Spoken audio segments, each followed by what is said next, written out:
President Trump consoled angel mom Patty Morin in the Oval Office. Plus, high-stakes negotiations set for tomorrow over Iran's nuclear program, with the clock ticking on diplomacy and possible military action. And today is Good Friday, with billions of Christians around the world getting ready to celebrate Easter on Sunday. We are speaking to one pastor with his message of hope and faith. You are watching Fox and Friends First on this Friday morning. I'm Carly Shimkus. Todd has the day off. Madeline Rivera joins us now with more on a suspected MS-13 gang member. Maddie, good morning to you. Good morning, Carly. After initially being denied from entering the maximum security prison where Kilmar Abrego Garcia is being held in El Salvador, Maryland Senator Chris Van Hollen says he was finally able to meet with him on Thursday night. Van Hollen posting this photo on X saying, "I said my main goal of this trip was to meet with Kilmar. Tonight I had that chance. I've called his wife Jennifer to pass along his message of love. I look forward to providing a full update upon my return." It's unclear where he met Abrego Garcia. El Salvador's President Nayib Bukele is mocking the meeting, saying Kilmar Abrego Garcia miraculously risen from the death camps and torture, now sipping margaritas with Senator Van Hollen in the tropical paradise of El Salvador. Bukele also suggesting he is still not budging on releasing Abrego Garcia, saying now that he's been confirmed healthy, he gets the honor of staying in El Salvador's custody. Democrats argue Abrego Garcia's case is about due process, accusing the Trump administration of infringing on it. Republicans, in the meantime, and the White House accuse Democrats of backing an illegal alien, and they believe they will win in the court of public opinion. Per the New York Post, a conservative watchdog, the American Accountability Foundation, is demanding an ethics probe into Van Hollen's El Salvador trip. The organization's president reportedly saying Mr. Abrego Garcia is essentially an enemy combatant in the ongoing invasion of the United States by transnational gangs. Despite the overwhelming evidence, Senator Van Hollen decided that he would use Senate funds to fly to El Salvador and advocate for an enemy of the United States. Here's President Trump talking about the case yesterday. I have to refer again to the lawyers. I'll have to do what they asked me to do. I had heard that there were a lot of things about a certain gentleman, perhaps it was that gentleman, that would make that case be a case that's easily winnable on appeal. So we'll just have to see. I'm going to have to respond to the lawyers. On Thursday, an appeals court denied the Justice Department's request to block a federal judge's order to facilitate Abrego Garcia's return. The back and forth could potentially kick this matter back up to the Supreme Court. Carly. Madeline Rivera, live for us in Washington. Maddie, thank you. You got it. Speaking of that court, the Supreme Court announcing it will hear oral arguments next month in President Trump's push to end birthright citizenship. The justices signing an order yesterday that defers a ruling on the temporary block until after arguments are heard on May 15th. That means Trump's executive order will remain blocked for now, a DOJ spokesperson calling the decision a key victory for Trump's immigration agenda. Florida State University students will be able to retrieve their personal belongings from select campus buildings later today after a shooting that left 2 people dead and at least 6 others injured. Police quickly arrived to the scene where they shot and wounded the suspected shooter, whose name is Phoenix Eichner. He is the son of a female sheriff's deputy in Florida. The police say the 20-year-old used his mother's handgun in the shooting. The suspect is now in custody and in the hospital. Students were told to shelter in place and were allowed to evacuate once law enforcement determined it was safe, and classes have been canceled through today. Tonight, a vigil will be held for the victims. Police say the 2 who died were not students. Medal of Honor recipient Dakota Meyer, who was awarded the Medal of Honor by former President Barack Obama, has re-enlisted in the Marine Corps Reserves after 15 years out of service. I just love this country, and I love the people of America with every moral fiber of my being. And I believe in that with everything that I've got. And at the end of the day, I've got a lot more to give. Meyer received the military's highest honor as a Marine in 2011. He charged 5 times into heavy gunfire to rescue his comrades under attack by Taliban insurgents, saving 36 Americans and Afghans.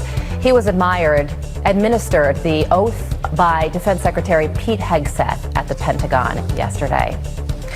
All right, switching gears to this. Out of this world drama, Katy Perry is beefing with Wendy's and the fast food chain isn't backing down. Joe Concha will join us with his reaction to that and much more coming up. We're looking at an Easter weekend that comes with some risk of severe weather. We've seen a little bit over the last 24 hours. These are some of those reports, tornado reports actually from Nebraska stretching over into Iowa. Here early this morning, there's still a little bit of trouble moving across Iowa. It's going to be this stretch across the middle of the country where you're going to see this round after round of possibly severe weather. This is kind of the bullseye there, stretching from the Midwest back into Texas. You notice on the East Coast, fairly pleasant weather for your forecast for today. But even in the days ahead, it's not just here on Friday. It's Saturday. It's Easter Sunday, always a 2 on a scale of 5. So it's not the highest risk of severe weather, but that threat is there. Every one of these rounds of storms, not a lot of movement with them. And what does that ultimately mean?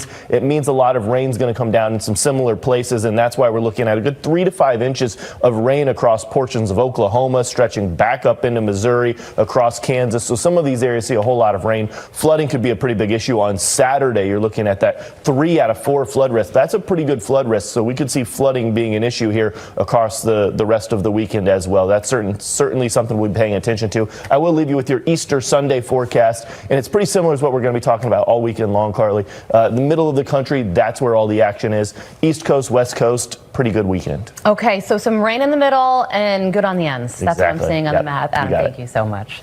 All right, well, today marks Good Friday, of course, and Pope Francis has chosen cardinals to lead the Passion of the Lord service in Vatican City and the Way of the Cross in Rome's Colosseum. The Pope has written the Way of the Cross meditations, but the Vatican did not say if he would be present. The Pope is showing signs of improvement after recovering from double pneumonia. He is now going without supplemental oxygen for longer periods and holding more private meetings. And for billions of Christians, Good Friday is a somber day which commemorates Jesus' trial before the Roman governor Pontius Pilate, ultimately being tortured, crucified, and buried. It was in this sacrificial act Christians believe God's only Son, Jesus Christ, died for all of mankind's sins. Senior pastor at 180 Church in Detroit, Lorenzo Sewell, joins me now as he shares his message of faith on this holy day for so many. Pastor, good morning to you. It is wonderful to have you on a day like today. So what are your reflections on this Good Friday and your message for us this morning? Thank you so much for having me. I'm so Holy Ghost happy to be with you today. My message for every Christian, whether you are a believer or perhaps an unbeliever, that Jesus Christ, he was crucified. Jesus Christ was beaten beyond recognition. Jesus Christ, he lived the life that we could never live. He died a death that we deserve to die, and he rose again to justify us. He rose again to show all of humanity that in spite of everything we've done wrong against God, if we only believe, we can receive the lavish love of God and we can receive eternal life. Today is a day where we celebrate how Jesus' blood paid for our past, present, and future sins, that we serve a God that is able to transcend the history of all of our wrongdoing. He is the one that's able to take our worst and have us at his best. What a mighty God we serve. Amen to that. So, Pastor, President Trump delivered his Easter message this week. Here is a part of that. As we joyfully proclaim on Sunday, he is risen. The death and resurrection of Jesus are the essence of the Christian faith. Whether rich or poor, healthy or sick, young or old, or in times of peace or war, Christians everywhere find solace and hope in the knowledge that Christ died for them and that they could be united with him in heaven. And that's what we want. You know, the president did promise to bring faith back to the White House. He created a White House faith office, and they've been celebrating Holy Week all week. How does this overt show of faith from the White House impact the country, in your opinion? Well, the Bible makes it very clear. Blessed is the nation whose God is the Lord. The Bible makes it very clear that righteousness exalts a nation, but sin is a reproach to any people. Anytime you have a president from the highest office in the land, the leader of the free world, proclaiming the death, the burial, and the resurrection of the Lord Jesus Christ, it reminds us of Jesus's comeback because of President Trump's comeback. We know that President Trump had the greatest political comeback in the history of humanity, and so it reminds us how Jesus hung on that cross, but yet how he rose again. So, Pastor, the National Retail Federation says people will be spending, get this number, $23.6 billion on Easter this year. That's up from $22.4 billion. And the biggest area of spending is candy. When you hear something like that, do you worry that the reason for Easter, the real meaning behind it, is being forgotten? Anytime people can reflect on God, whether it's using something like candy, or even some people, they look at Easter as a time to celebrate the Easter bunny. I know that God, he can go past our own understanding and reach our heart. God has a way of capturing our attention long enough to capture our hearts. So our God is the great fisherman, so he can use any bait, and sometimes that bait is candy, sometimes that bait is the Easter bunny, in order for him to capture our attention so he can capture our hearts. That is a great perspective on that, Pastor. Thank you so much for joining us. Have a very blessed Good Friday and happy Easter to you on Sunday. Thank you so much. You're very welcome. All right, let's head on over to Pennsylvania, where Governor Josh Shapiro and celebrity chef Robert Irvine served up lunch to the firefighters who responded to the arson attack on the governor's mansion. That fire could have consumed the entire home. Could have taken the lives of the people I love most in life. But it didn't, because all of you left your homes, left your families, and you ran toward danger to keep us safe and to protect our Commonwealth. How true is that? Police say the suspect, Cody Ballmer, has admitted to breaking into Shapiro's home and throwing Molotov cocktails inside to set it up in flames. Stabbed to death earlier this month at a track meet, was escorted out of a press conference that was being held by the parents of the accused killer. Jeff Metcalf tried to attend the conference but was asked to leave under the threat of criminal trespass charges before the presser started. Police say he did leave without any incident. The teen suspect is accused of stabbing the track star to death and is facing first-degree murder charges. He was released from jail after his bond was reduced from $1 million to $250,000. Luigi Mangione, the man accused of killing United Healthcare CEO Brian Thompson, has been indicted by a federal grand jury in New York. He faces 4 charges, including 2 for stalking, a firearms offense, and murder with a gun, which is death penalty eligible. Attorney General Pam Bondi has signaled plans to pursue the death penalty, which his lawyers are trying to stop. Mangione has already pled not guilty to 11 state charges in New York. An Idaho judge issuing a new order on quadruple murder suspect Bryan Kohberger's bid to have his family guaranteed courtroom seating. Chanley Painter is here with all of the details on this. Good morning, Chanley. Hey, good morning, Carly. So the accused mass murderer, Bryan Kohberger, wants his family sitting behind him in the courtroom during his upcoming trial. However, prosecutors are planning to call his family as witnesses in their case, and typically potential witnesses are not allowed to sit inside the courtroom before they testify, so they aren't influenced by what other witness may tell the jury. So Kohberger claims this violates his right to a fair trial. The 30-year-old former criminology student faces a potential death sentence if convicted for the stabbing deaths of 4 University of Idaho students in 2022. Kohberger was arrested more than a month later while at his family's home in Pennsylvania after authorities say they found his DNA on a K-bar knife sheath left at the Idaho crime scene. Well, now Kohberger is asking the judge for guaranteed seating inside the courtroom for his parents and 2 sisters who, according to his attorney, have no interest in cooperating with the state as witnesses for their case. And before the judge makes his decision, though, he's requiring prosecutors to name the exact family members they plan to call and explain why they will testify and why those family members could not be called at the start of the trial, which would then allow them to be able to sit inside the courtroom very early on in the case. Well, the judge said he would try to strike a balance between both of these sides here. Prosecutors must send him that information by next Friday, and he will make his final decision May 15th. Carly. Chanley Painter live for us. Chanley, thank you so much. Comedian Tim Dillon is pushing back against wokeism, calling out the current state of the Democratic Party on last night's Hannity. The Democratic Party got away from being the working class party, and now they seem to be like the party of very coddled college kids and very wealthy people who have the luxury of getting offended. Fox News contributor Joe Concha joins me now. Joe, good morning to you. So great guest for Hannity to have, Tim Dillon, very popular comedian. And he reminded everybody that the presidential campaign ended with Democrats being offended by a joke a comedian told at one of President Trump's rallies at Madison Square Garden. So this is still in the bloodstream. What are your thoughts on those comments as it relates to the current state of the Democratic Party?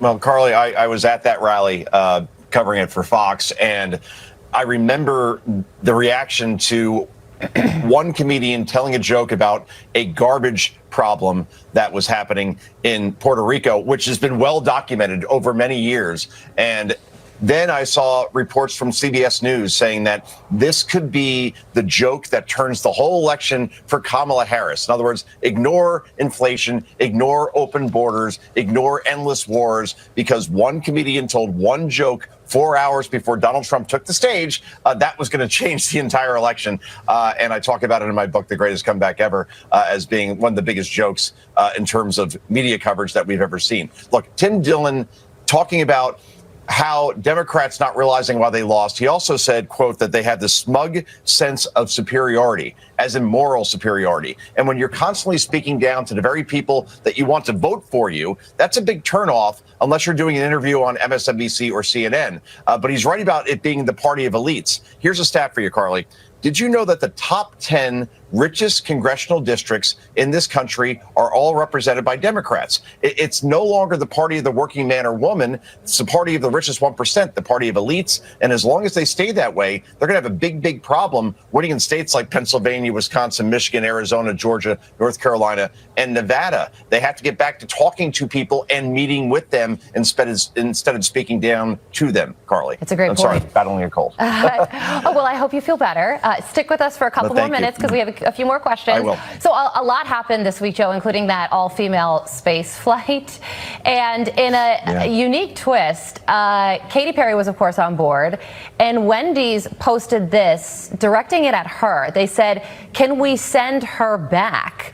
So some people thought that was harsh. Others thought it was funny. Wendy's corporate released this statement to People magazine saying, "We always bring a little spice to our socials, but Wendy's has a ton of respect for Katy Perry and her out-of-this-world talent." So I'm sure you didn't think you'd be talking about a fast food chain and Katy Perry. Yeah. But what are your thoughts on the space flight overall and the beef that is taking place between Katy Perry and Wendy's?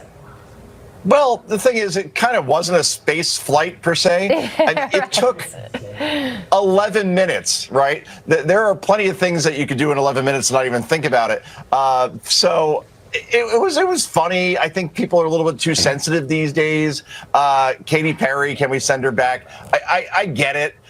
If you're a corporation, however, or a fast food chain, maybe you could offend some people. Obviously, they did by that. Just sell the burgers, have good customer service, and that's that. When you go into this space, you know, I've said this before, when conservatives have been attacked, for example, you're only going to alienate some people. So maybe just don't do it and just concentrate on your overall mission as a company instead of getting involved in anything that could be seen as political. Right.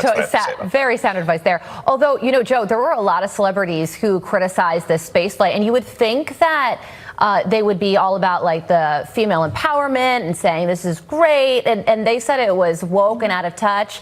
And then separately, I was thinking, you know, Jeff Bezos did go to the presidential inauguration. And you wonder if that criticism would be there if he had not. Oh, that's the whole thing right now. Suddenly he is seen as pro-Trump, which, again, he owns the Washington Post. Go read the editorial pages of that this morning like I did. Trust me, that ain't happening over there. But I have to ask you, Carly, I know you're running the interview here. Would you do this mission if given the opportunity? Because my wife said, no way, not doing it. Absolutely not. I want my feet planted on planet Earth. The highest I will go is 30,000 feet in the air. All right. It's basically the same thing as Mrs. Concha. So you guys should go bowling sometime and talk about this. Sounds good. Okay, so you mentioned the Washington Post, Joe, and this statistic might surprise them because there's a new poll from the Public Policy Institute of California. And it shows that voters in the deep blue state oppose trans athletes participating in women's sports. I think we have that number right there. Yeah, it's 65%. And that includes nearly half of Democrats. So what do you think about that statistic in California as this debate over trans athletes in women's sports still rages on? Yeah, I think Gavin Newsom should read that particular poll and say, maybe I should reverse that policy that I have in California that says that men can compete against women, even though he said in his podcast recently that he's against it. It's kind of an odd thing. Yeah, overall, look, I'll bring up my wife again, I guess. She ran track at Georgetown way back when, and she was ranked third in the country at one point, and she's not very involved politically. But when she heard about men competing against women in sports, particularly on the college level with Leah Thomas, for example, at the University of Pennsylvania, she said, you have no idea what it takes to get to a Division I level. And then you look down the blocks in racing, for example, whether it be pool or whether it be on a track, and you see somebody who looks like Saquon Barkley about to race against you, you know you're going to lose. It's over. And that costs scholarships if you're in high school. That costs endorsements if you're in college later in life. Everybody is against this, it feels like, because it gives a chemical advantage to people that want to compete. And just, it's common sense. And common sense appears to be back now that Donald Trump was elected, but it wasn't during the Biden years, that's certainly for sure. Yeah, tell that to the governor of Maine, because they're still waging that battle all over in their state. That's right. Across the country. Joe, thank you so much for joining us. Happy Easter to you and your family. Happy Easter, Carly, as well. Bye-bye. Bye-bye. All right, the art of the deal. President Trump says the U.S. and China are in trade deal talks. So what could this mean for your wallet? Florida Congressman Mike Haradopoulos joins. Officials are expected to meet in Rome tomorrow for the second round of nuclear talks. This as President Trump responded to and somewhat corrected a report from the New York Times that he waved off planned Israeli strikes on Iranian nuclear sites that could have occurred as early as next month. I wouldn't say waved off. I'm not in a rush to do it because I think that Iran has a chance to have a great country and to live happily without death. And I'd like to see that. That's my first option. If there's a second option, I think it would be very bad for Iran. And I think Iran is wanting to talk. I hope they're wanting to talk. It's going to be very good for them if they do. Behnam Ben Kaliblu is the senior director of the Iran program at the Foundation for Defense of Democracies, and he joins me now. Behnam, good morning to you. Thank you so much for joining us. So you have the president's actions and his words here, and his actions are maximum sanctions pressure and increased military presence in the region.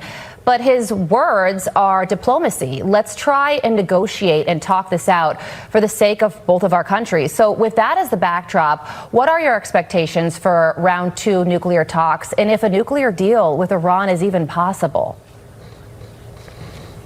Well, it's a pleasure to be with you, Carly. It's a great question because in term 1, the president also put Iran to the choice between his actions and his words. And he offered the Islamic Republic an off-ramp, but at the same time used maximum pressure, supported the Iranian people, and even was willing to pull the trigger against Iran's chief terrorist, Qasem Soleimani, when two previous American presidents were not. So looking forward to Rome now, what really will determine success, and if the president will have a good legacy on this, is the framework of a deal that he offers, and that'll be up to his chief negotiator, Steve Witkoff. If the framework is closer to the 2013 and 2015 Obama-era nuclear deals that kicks the can down the road, well, the president is not going to look great on this one, particularly because that's exactly what Iran is trying to put him into, that trap. Instead, if the president retains his dismantlement framework as articulated by Defense Secretary Pete Hegseth or National Security Advisor Mike Waltz, well, then certainly he's going to come out of this looking good. But no doubt it's going to take much more than just Saturday to negotiate a deal, whether it's a good deal or a bad deal. But how do we get there, Behnam, where Iran agrees to give up their nuclear program in a way that could be verifiable for us in the United States?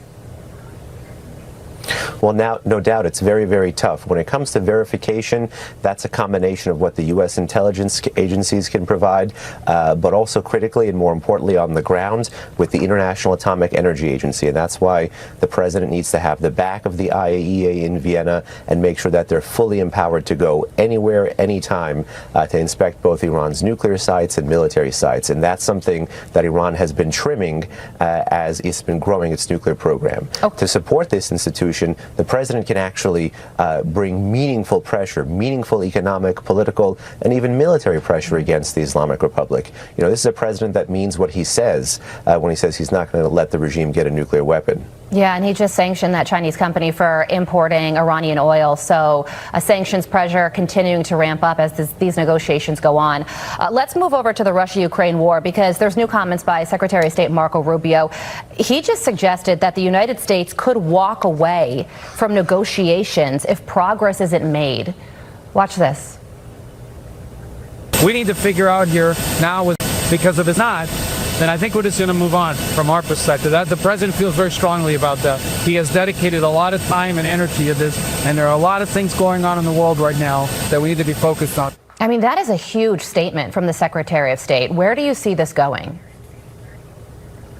It's huge and it's critical, and believe it or not, it's connected, because Russia and Iran are part of this newfound axis of aggressors or axis of authoritarians that are increasingly challenging American power in their respective regions. And it's critical because if the president pushes away from the table on this and proves to the world, not just to President Putin, that he's willing to walk away, it certainly adds a lot more credibility that he has exit options in all sorts of negotiations, and he's going to be also putting Vladimir Putin and the rest of the Russian political class and military class to the choice. So I would not underestimate that threat. Ben Taleblu, thank you so much for joining us this morning. Thank you. You're very welcome. All right, President Trump giving an update on a possible trade agreement between the United States and China, and says a TikTok deal could be delayed until trade negotiations are over. Cheryl Casani from our sister network Fox Business is here with more. Hey, Cheryl. Well, good morning. And where are we at in this game of chicken between the United States and China, as American consumers, of course, continue to react to the threat of higher, prices on many things that they're used to paying much less for, including electronics.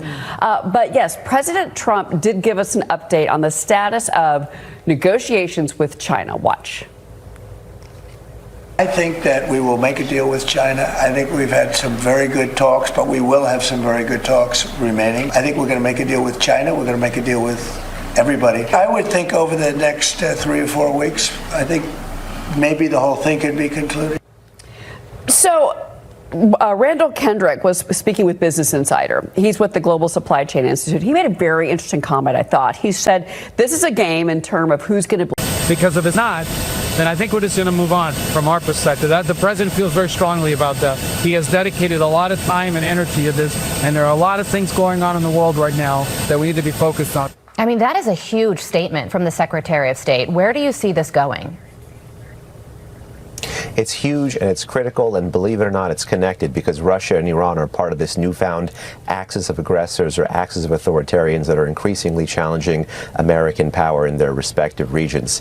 And it's critical because if the president pushes away from the table on this and proves to the world, not just to President Putin, that he's willing to walk away, it certainly adds a lot more credibility that he has exit options in all sorts of negotiations, and he's going to be also putting Vladimir Putin and the rest of the Russian political class and military class to the choice. So I would not underestimate that threat. Ben Taleblu, thank you so much for joining us this morning. Thank you. You're very welcome. All right, President Trump giving an update on a possible trade agreement between the United States and China, and says a TikTok deal could be delayed until trade negotiations are over. Cheryl Casani from our sister network Fox Business is here with more. Hey, Cheryl. Well, good morning. And where are we at in this game of chicken between the United States and China, as American consumers, of course, continue to react to the threat of higher, prices on many things that they're used to paying much less for, including electronics. But yes, President Trump did give us an update on the status of negotiations with China. Watch. I think that we will make a deal with China. I think we've had some very good talks, but we will have some very good talks remaining. I think we're going to make a deal with China. We're going to make a deal with everybody. I would think over the next 3 or 4 weeks, I think maybe the whole thing could be concluded. So, Randall Kendrick was speaking with Business Insider. He's with the Global Supply Chain Institute. He made a very interesting comment, I thought. He said, this is a game in terms of who's going to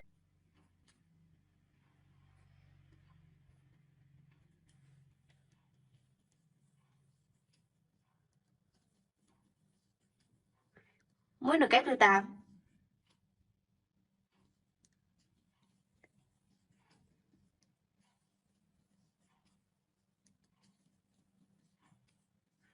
Muối được kép từ 12.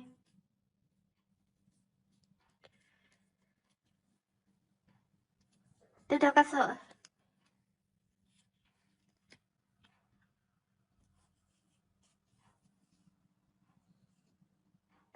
Kết hàng.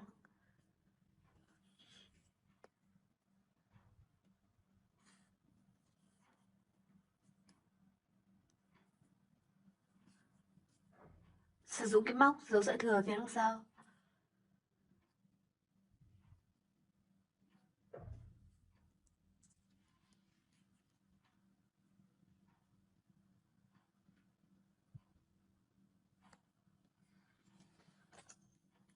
Sử dụng kéo cắt bỏ sợi thừa.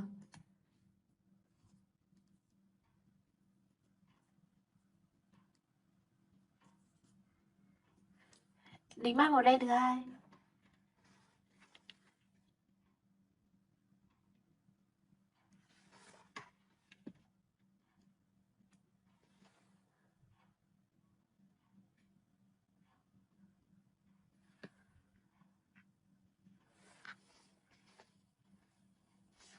Dùng sợi màu cam, móc phần mỏ, móc 5 mũi xích.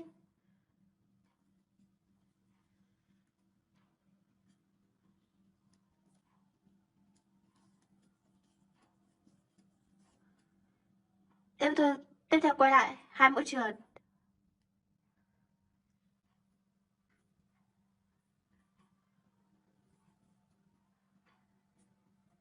Một mũi đơn. Một mũi nửa kép.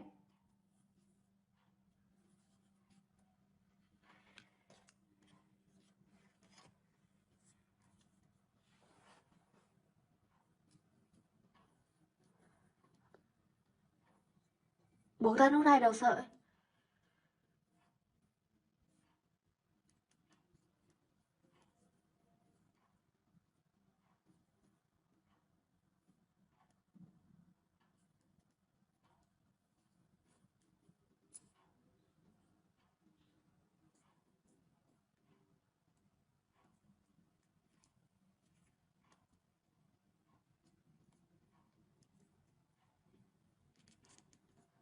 Giấu sợi thừa phía đằng sau.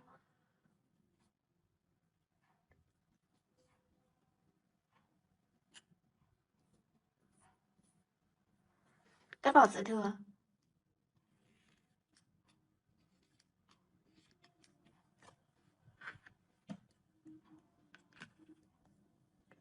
Xong phần mỏ.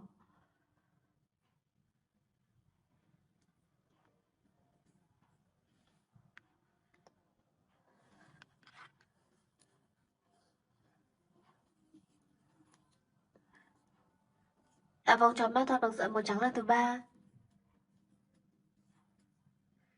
Móc 12 mũi nửa kép vào vòng tròn ba thuật.